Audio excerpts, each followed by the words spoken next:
district finally go into place. How will they affect student parking? She supported me thick and thin, everything. Man, I couldn't do what I do without her. And we get deeper into Women's History Month. We spoke to students about influential women in their lives. Evacuation orders are lifted after several fires burned this week in Monroe and Sevier counties, damaging several homes. Thanks for joining us for TVC News. I'm Alexa Durbin. Our Carson Lowry was in Tellico Plains, where people tell her the rain came just in time. Hey Vols, Carson Lowry here, and I am in Tellico Plains, Tennessee, where yesterday evening multiple wildfires were burning here in the mountains behind me. One home has been confirmed as lost and a couple others were damaged, but the Tellico Plains Fire Department says that they feel like they have the fires under control. Thanks in part to the rain that has been happening today. We have had a steady downpour all day today, and the rain should continue. So the Tellico Plains Fire Department says they feel confident that they can keep the fires under control and that they should not have an issue from now on. But if the fires do pick back up, the Tellico Plains Fire Department says they will have to rely on outer counties to come in and help them put these fires out because they are out of resources. They are out of gas, they are out of water, and they do not have the resources to continue putting out these fires if they do begin popping back up. That quick burst of rain did seem to come just in time. Our Faith Applewhite has the recap of the weather for us this week. Faith? Thanks, Alexa. Let's recap the weather over the past few days. We've had strong winds with gusts reaching 33 miles per hour on Tuesday and 35 miles per hour on Wednesday. These winds are expected to continue throughout the weekend. Temperatures this week have been comfortably in the high 50s, with some dips as low as 29 degrees. We'll take a closer look at the full weekend forecast later in the show. Thanks, Faith. Big changes are coming to campus in a few years, but specifically changes to how you park. Changes are coming to the G10 parking garage. It's part of the entertainment district plans near Neyland Stadium that we've been following for you. Part of G10 will be torn down this fall, meaning fewer spaces for now. The university plans to build a 4,000-foot space garage on the southeast side of campus. It's almost spring break here on Rocky Top, and across campus, Vols are gearing up to kick back and relax for a week. Our Caleb Colvin found out about what those plans for relaxation are. What's up, y'all? It's Caleb here. Spring break is right around the corner, so I'm going around campus asking students what their plans are for this year. Do you have any plans for spring break this year? I do, Caleb. Thank you for asking. I do not. This spring break, I'll just be working. Not too much. Just kind of relaxing, taking a break from the semester. Yes, I'm planning on doing a bunch of crappie fishing. I'm going to go up to New York City. I'm going to Chicago, and then I'm going home to Nashville. I'm going to the Dominican Republic for a mission trip with my local church. I think I got some appointments here, so I'm not going to go anywhere. I'm going to take some time and appreciate all the architecture up there and see some friends. Do you have any memorable spring break stories that you'd like to share?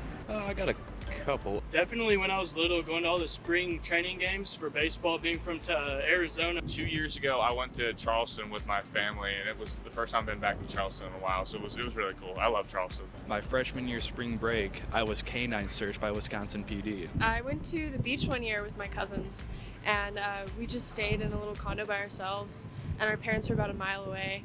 And I think we just collected shells the whole time. A bunch of times, family went to Universal. Those were always fun. Last year I went to New Orleans, and that was really fun for Mardi Gras. Last year I went with my best friend to Pennsylvania, and we did really bad things, but it was fun. I was not guilty. Have you ever had a spring break disaster before, and what happened? You know, I don't think I'd rather say on those.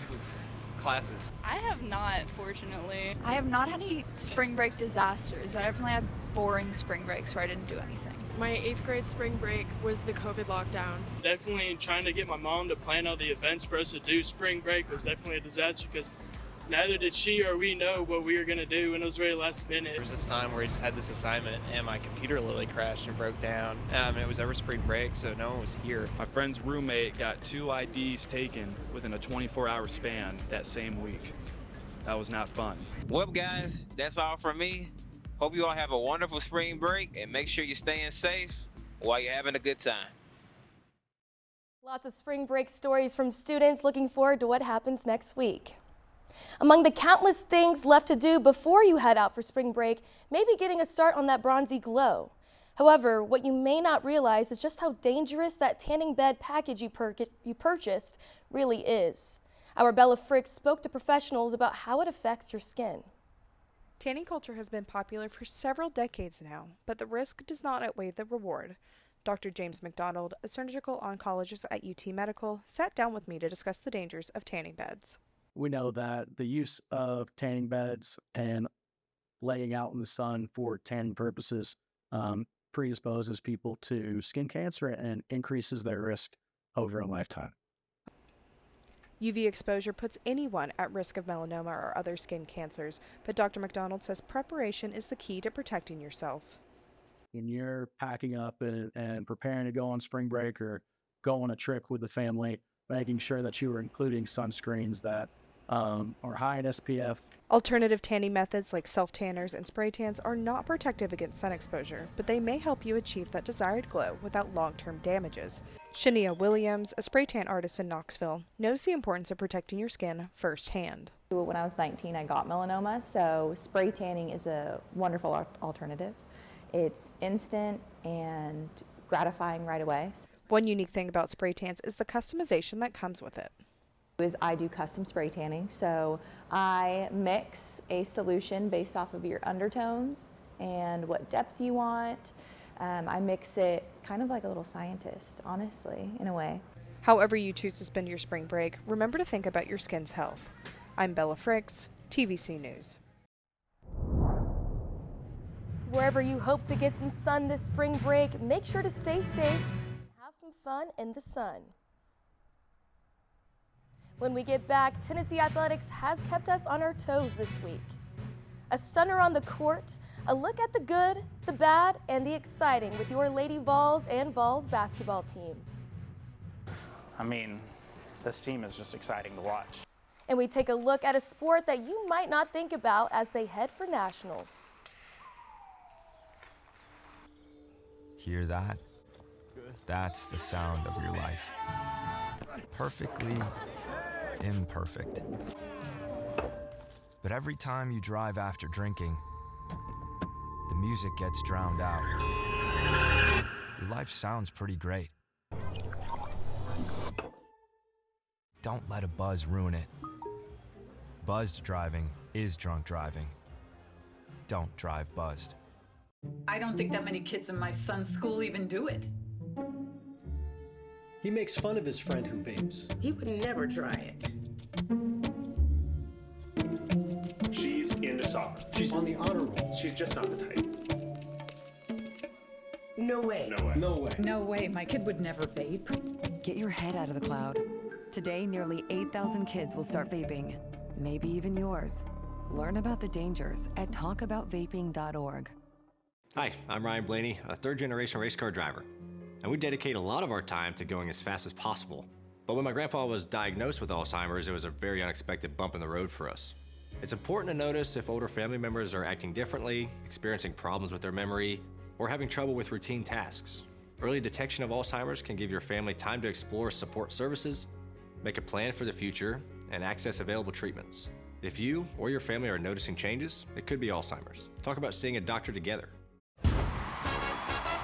We are the Tennessee Volunteers. People who create connections, push boundaries, do the research that changes lives. We've got world-class academics and championship athletics. To be the best, you gotta learn from the best. And if you wanna lead, you gotta light the way. We've got what it takes. It takes a volunteer. Welcome back to TVC News. From chanting Dixieland Delight to walking out of the stadium in silence, there's a lot to cover from sports this week. We're joined now by our Bella Fricks. Bella, what did we miss? Thanks, Alexa. It's been a roller coaster of a week for the Vols, with very valuable wins followed by some major losses. Last Saturday, the Vols faced up against Alabama in a nail-biting top 10 matchup. The game featured a standout performance from Chaz Lanier and Zakai Ziegler, but it was the buzzer beater from Jemai Mashak that shut the game 79-76. A win like this would likely have secured the 1 seed for the Vols going into the tournament, but on Wednesday night, Tennessee lost to Ole Miss 78-76. There's still a chance, though, for the Vols with their last home game this Saturday at 2 p.m. and the men's SEC tournament next week. As for the Lady Vols, it's been a very similar roller coaster. Going into the SEC tournament, the status on Cooper's ankle injury was questionable, but she bounced back in the nick of time. The Lady Vols demolished Texas A&M 77-37, setting them apart from their competition. But it wasn't enough going into yesterday's game against the Vanderbilt Commodores. Tennessee's loss against Vandy was 84-76, and it was the first time in program history that the Lady Vols have lost to the Commodores twice in one season. Over now onto the Diamond Sports. The Base Vols have been playing steady, now 13-0. Major ranked wins over Oklahoma State and Arizona have made a case for the Vols to take up the #1 spot on the AP poll. Tennessee hosts a weekend series against St. Bonaventure, which they'll hopefully add to their win streak. Much further along into the season, the 19-3 Lady Vols softball team are taking on a whole other challenge. This weekend, the Lady Vols head to Athens for their first series of SEC play. Tennessee's kept up a 7-game winning streak since playing #6 ranked UCLA, and they're hoping to keep up going against another ranked opponent like Georgia, who sits at 14. While they may not be a part of the athletic department, the Vol hockey team is one of the most successful teams on campus. Our Jackson Shock sat down with head coach Drew King about how they are staying frosty heading into the national tournament.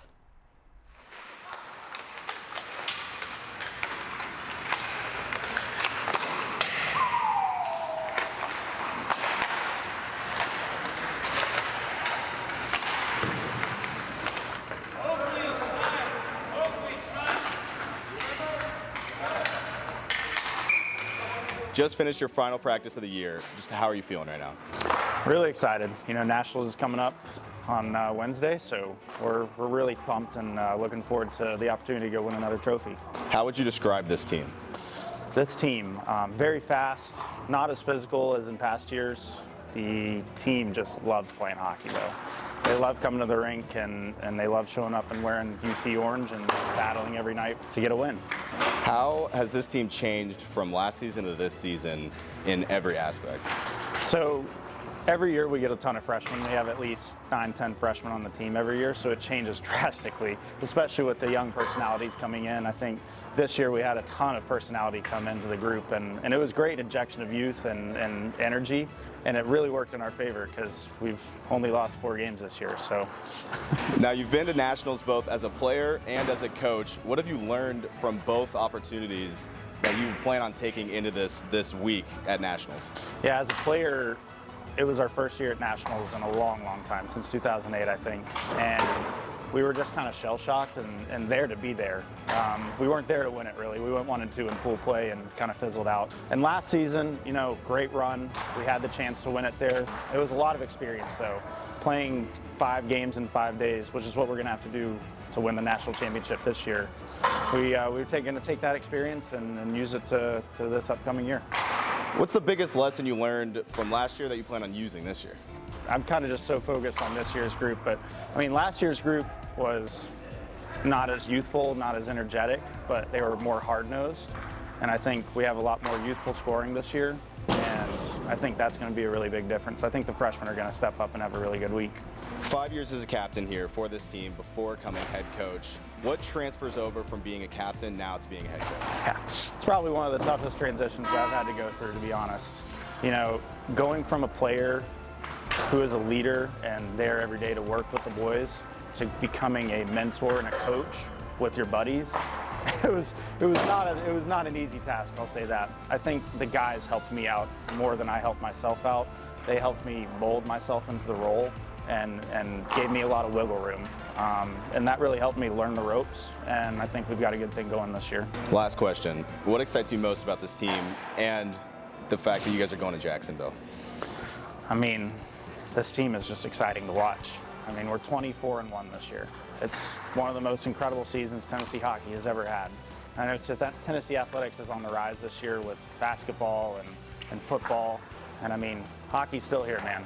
We're at the Knoxville Coliseum. I know the season's over for this year with the exception of Nationals, but we're on the rise and we're coming. It's going to be a fun ride for the next few years here.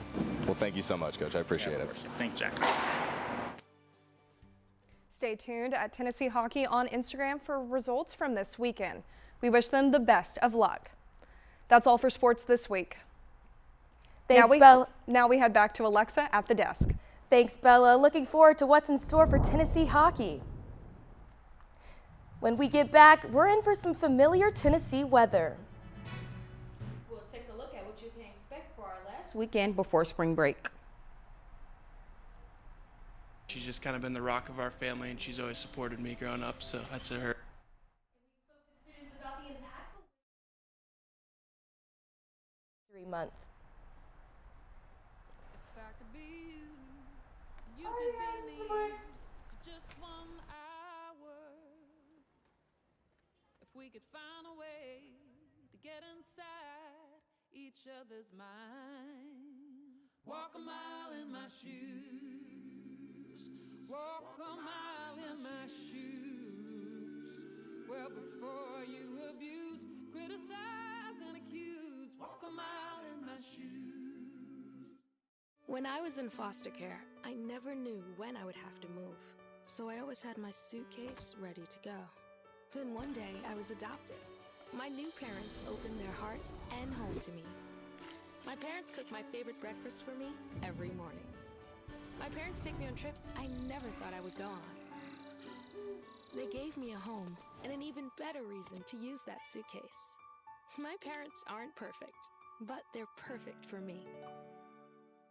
Hi, I'm Smokey Bear, and I made an assistant to help you prevent wildfires. Dude, I've got this. I've been camping since I was 5 years old. But I am a camping influencer. You know what? I'll bet you $5. Okay.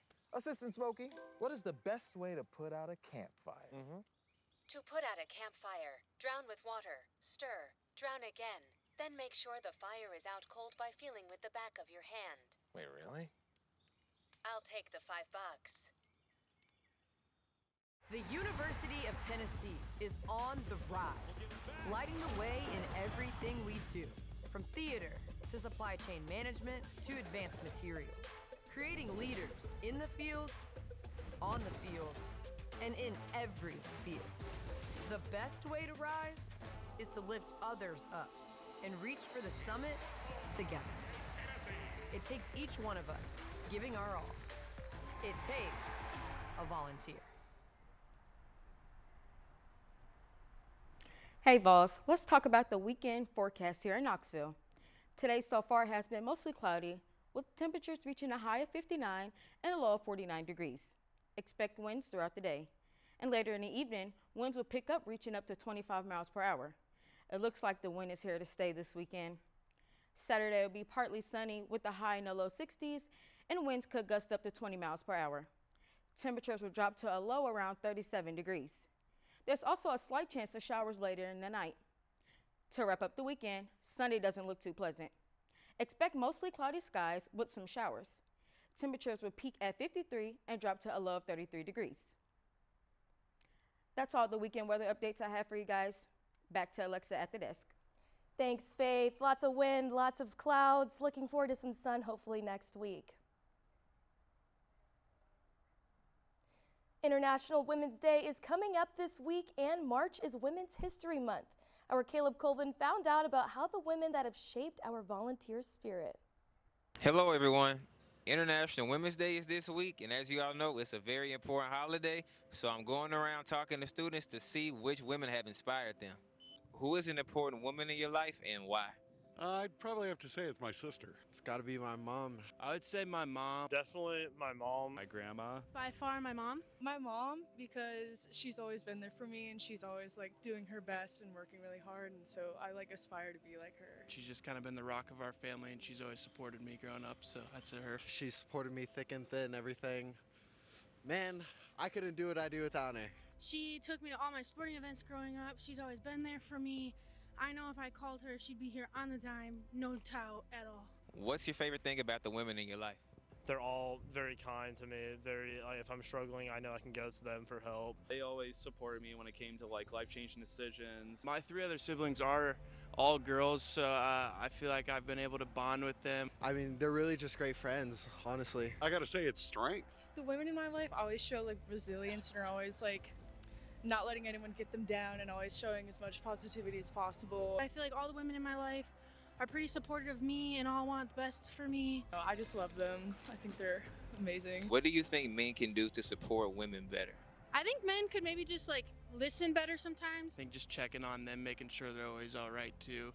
I think something that's really important. Definitely taking their ideas more into consideration. I know there's a lot of guys who just don't like listen to women or their ideas at all because they think they're just not like smart for some reason, and I think that's honestly just kind of ludicrous. Sometimes women can be placed underneath them, and it's important that they make room to share their voices as well. Understanding that like there are drastic differences between men and women, and that we just all have to be supportive of one another and understand each other, because you might not understand what that person's going through in their life at that moment. Women are people at the end of the day. A lot of guys, like to laugh or like make fun of women or just treat them like differently. They're people. Just treat them regularly, and they appreciate that. Well, that's all I have for you all. Make sure you tell the women that are important in your life how much they mean to you this International Women's Day. I like to end this video saying a shout out to all the women that mean a lot to me. So shout out to my mom, shout out to my granny, shout out to Mrs. Tarwater, shout out to Mrs. Williams, rest in peace to my granny Pat. Shout out to all the ladies in the church growing up that showed a lot of love to me. Shout out to all my teachers as well growing up, K through 12, and the professors. I love you all, and I want y'all to know that y'all are very appreciated and y'all mean a lot to me. And speaking of influential women, we would love to give a huge shout out to Miss Brittany Tarwater, our amazing advisor who helps us not only get real-world experience, but teaches us what it's like to be a true professional every day. Thank you, Brittany. Tune in next week for our special episode, Trailblazers. Trailblazers highlights the women that have built this university into what it is today and have exemplified the volunteer spirit along the way. But sadly, that is all we have for you today. Thanks for joining us. I'm Alexa Durbin. We'll see you next week in the Scripps Lab. Have a great day and go Vols.